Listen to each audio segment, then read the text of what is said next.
Prochaine invitation, Chucky.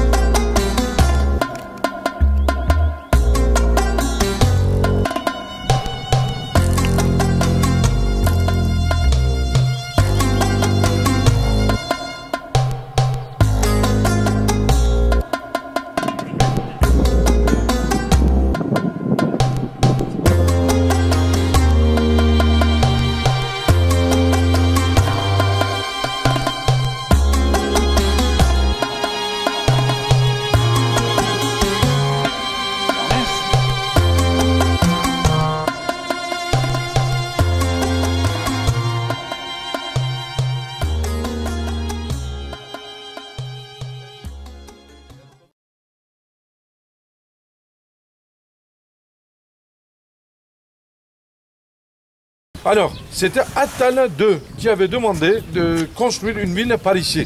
Son but, c'était quoi? C'était helléniser la plaine de Hermosa. Et alors, il avait réussi aussi. Parce qu'à partir d'une certaine période, les gens parlaient que la langue grecque. Ils dépendaient de culture grecque seulement. Alors, comme il aimait beaucoup son frère aîné, également l'empereur avant lui, hein, l'empereur de Pergame, le roi de Pergame, qui s'appelait Eumène. Alors, on avait un surnom pour ce roi, Attal II. Hein, celui qui a également fondé la ville d'Antalya. Hein, Attal II. C'est une dynastie de Pergame. Et son surnom était Philadelphus. Philadelphus, ça veut dire? Amour fraternel. Amour fraternel, mais pour lui, c'était ceux qui aimaient son frère. Voilà, si vous voulez. D'accord. Il avait demandé de frapper de monnaie. Ce sont des monnaies, c'était des pièces de monnaie sur lesquelles il y avait deux visages très très semblables. Et alors c'était Eumène, son frère, et lui aussi. Mais alors, bon, tout d'abord son nom, et ensuite c'est devenu un centre très très important pour helléniser la plaine, comme je vous ai dit. Et ensuite, encore la ville de Philadelphie qui avait subi les dégâts de séisme de 17. Mais dans cette pendant ce séisme, il y avait plus de 10-15 villes qui étaient détruites complètement. Et ici, ils ont touché les aides de l'empereur Tibère. À partir de ce moment-là, le nom de la ville était devenu Néo-Caesaria. Hein, la ville de César, si vous voulez, parce que comme à partir de César, tous les empereurs avaient surnom César et Kaiser, et cette ville avait eu le nom Néo-Caesaria. Et ensuite, à l'époque de... C'était comment Flavius Joseph. Non. Vespasianus Flavius, qui avait financé également la rénovation dans la ville. Et c'est pourquoi le nom de la ville était devenu encore une fois un nom différent, Flavia. Quand les Turcs sont arrivés, d'ailleurs, les gens utilisaient ce terme, cette appellation Flavia, pour cette ville. La ville était réputée comme aujourd'hui avec ses vignes. Hein, les vins, vous avez vu, les vignes, vous avez vu en arrivant. Voilà. Donc les vignes, c'est le vin, c'est pour le vin. C'était pour le vin. À l'époque aussi, c'était pour le vin. Et aujourd'hui, les meilleurs vins de la région de Égée sont produits près de cette ville de Alaşehir. Alaşehir, voilà. Bon. Ensuite, à l'époque byzantine, avec deux autres grands séismes, il ne restait presque rien de cette ville antique qui était devenue un centre culturel pour pouvoir influencer les pays voisins. Hein, c'était un centre culturel, c'était fait exprès. C'est-à-dire, pour les autres villes, si vous avez fait attention, je vous ai parlé des autochtones de l'Anatolie qui étaient là avant les Romains, les Grecs, mais pour cette ville, non. Cette ville a été fondée pour qu'il soit un centre culturel. Voilà. Bon. S'il y a des questions à me poser, comme vous voyez, il ne restait pas grand-chose. Ouais. Juste les fondations par là. Encore, vous verrez par ce côté-là. Il reste que des peintures. L'évangile de Jean, l'Apocalypse de Jean a été écrit à la fin du 1er siècle. Oui. Et vous dites que le nom de la ville avait déjà changé de nom à plusieurs reprises. Ville de César, après ça a pris le nom de Flavia. Ouais. Pourquoi est-ce que Jean s'adresse à cette ville, à l'église de cette ville, en parlant de l'église qui se trouve à Philadelphie? alors qu'on est après la période de Tibère, après la période Non, de mais Flavius. il avait utilisé sûrement l'ancien nom, l'ancienne appellation. Donc ça voudrait dire qu'à l'époque de Jean, cette ville ne portait plus le nom de Philadelphie? Si, c'était Philadelphie, à l'époque de Jean. Mais Jean, c'était en 90 après Jésus-Christ. Oui, d'accord, mais... Et Flavius, Jean... c'était Vespasien, c'était en Vespasien et Tibère, c'était encore plus tard, oui, 70. bien avant. Mais la ville a repris le nom alors? Mais ça nous montre qu'il y avait plusieurs personnes qui utilisaient toujours l'appellation Philadelphie. Parce que c'est le nom d'origine. Par exemple, pour la ville que nous allons visiter, la Odyssée, normalement il y avait Roas, ou bien Diospolis, par le culte de Zeus. Mais les gens, même en 2e siècle, à l'époque de la chrétienté, ils ont continué à utiliser le nom de la Odyssée. Vous voyez, il y a des préférences. Les gens utilisaient, par exemple, comme je vous ai dit, Diospolis, Roas, les autres noms de la Odyssée, mais ils ont préféré d'utiliser la Odyssée. C'est un choix, si vous voulez. Est-ce que c'est pas par rapport au fait que Jean a écrit en grec et il a utilisé le nom qui est en grec? Oui, peut-être aussi. Moi, je ne connais pas la raison tout à fait au niveau de Saint-Jean, mais c'est ce que je connais. Peut-être le choix était fait comme c'était un centre culturel. Comme c'était un centre culturel, voilà. Il y avait plusieurs autres personnes qui venaient des villes voisines pour apprendre la langue grecque. Il y avait des écoles uniquement pour apprendre la langue grecque dans cette ville. Hein. C'est pour cela peut-être ils ont choisi cette ville pour l'église. C'est parce qu'il y avait une culture dominante à partir de cette ville. Hein, vous voyez, étape par étape. Quand vous voyez sur la carte d'ailleurs, ces villes, cette église sont dans un, comment je vais dire, pardon, un prolongement assez intéressant. Et autour de ces villes-là, il y a encore quelques autres avec lesquelles ils avaient des relations. Hein? C'est-à-dire, les villes de cette église de l'Apocalypse sont des villes qui étaient beaucoup plus fortes par rapport aux autres au niveau culturel aussi. Voilà. Et alors, ces restes datent de quelle époque alors? Bon, alors c'est ce que vous voyez, c'est du 1er siècle. Hein, c'est la période romaine. Mais, alors, en dessous, quand vous regardez, il y a des soubassements, des fondations, des autres bâtiments, d'une basilique encore un peu plus ancienne. Une basilique. Et ensuite, il y en a certains qui disent que comme il n'y a pas beaucoup de récits, parce que malheureusement, dans cette ville aussi, pendant la construction des autres bâtiments, ils ont utilisé les pierres à récupérer d'ici directement. Et on en a trouvé juste une stèle qui nous montre qu'il y avait une très grande basilique chrétienne de la période proto-chrétienne, paléo-chrétienne, mais qui était au départ un hammam, un bain romain. C'est comme le bain romain de Hierapolis, hein, la ville de Hierapolis. Juste à l'entrée, il y avait un bain romain qui a été transformé en basilique. C'est parce que certaines formes du bâtiment, certains éléments architecturaux permettaient aux gens d'avoir, disons, les parties semblables des églises, hein, avec les voûtes surtout. D'accord, les parties les plus convenables pour transformer en basilique, à l'époque, c'était les bains, les hammams. Voilà, les balnéaires. Encore, quelqu'un m'avait posé des questions concernant les peintures. Hein, les peintures, oui. Ce sont les peintures qui étaient réalisées, les fresques. Hein, comme le mot fresque est dérivé de mot frais, fraîche.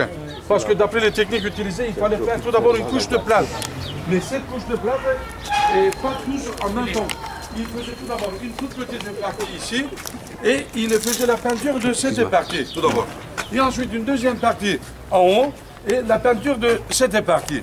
Étape par étape. Avant que cette couche soit sèche, il fallait finir la peinture. Sinon, on n'obtient pas une bonne cristallisation des pigments naturels. Et ça devient pâle, sinon.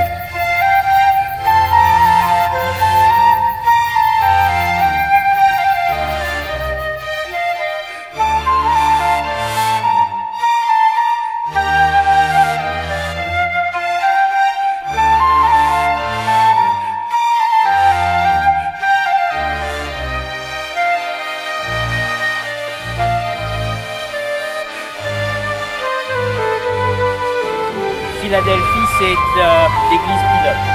On cherche aujourd'hui l'image d'une église pilote. Si on veut vraiment une église pilote, c'est l'église de Philadelphie. Et c'est une église, j'allais dire, pas comme les autres.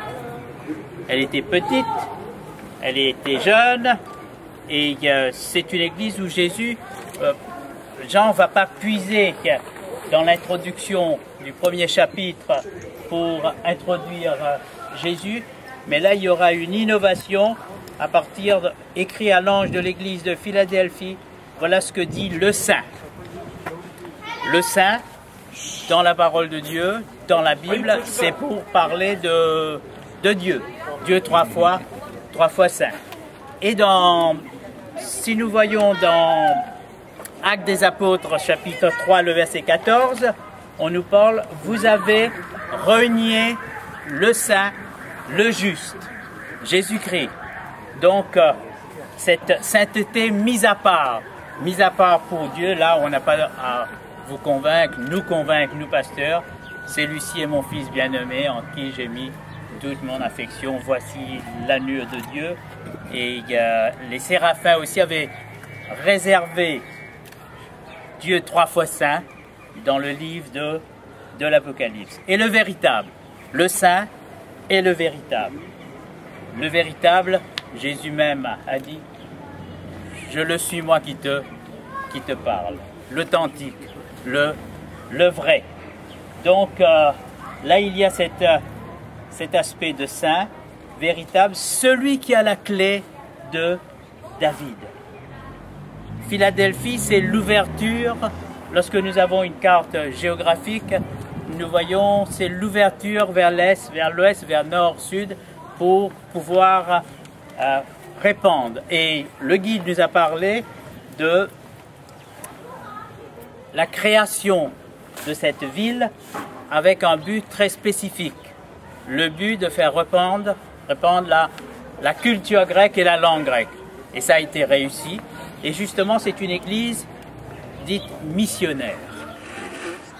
Et quand nous parlons de l'Apocalypse, nous, pasteurs, nous parlons de prophétie, nous parlons de catastrophe, mais nous n'avons pas cette dimension missionnaire du livre de l'Apocalypse.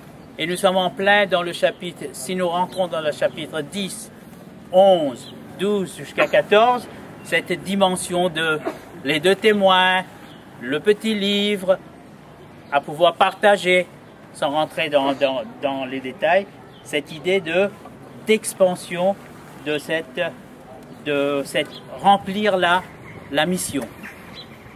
Et bien souvent, on a en faisant l'analyse parfois des événements, nous interprétons mal les événements.